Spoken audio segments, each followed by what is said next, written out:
কেন? আপনি খেজুরের দাম জানেন কত? হাদিস এটা কি হয়েছে? কত টাকা আপনার খেজুরের দাম? আপনি শুনতে চান এর দাম কত? 35 লক্ষ টাকা আদি আর দামের। হলো সৌদি থেকে জাহাজের মাধ্যমে ইনপুট করা। ভাই তুমি আমার কি শুনলে? না না, আপনি ভয় পেন না, এগুলোর তো কোনো উপকার আছে, এই জন্যই তো এত দাম। আপনি বিষয়টা ভালো করে বোঝেন। খেজুর এর উপকার হলো, এটা যদি খাওয়ায় এটা হলো মুখের উজ্জ্বলতা বাড়ে।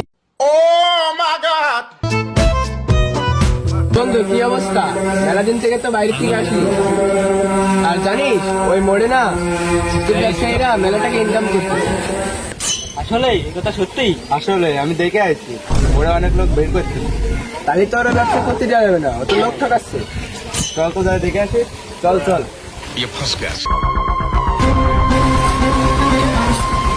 কি অবস্থা? ট্রেনে ভুয়া ব্যবসা করতেছিস? ভুয়া ব্যবসা মানে?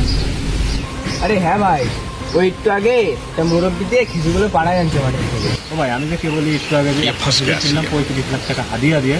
আরে ভাই, ও ভুয়া ব্যবসা করতে, ধরেন ওরে।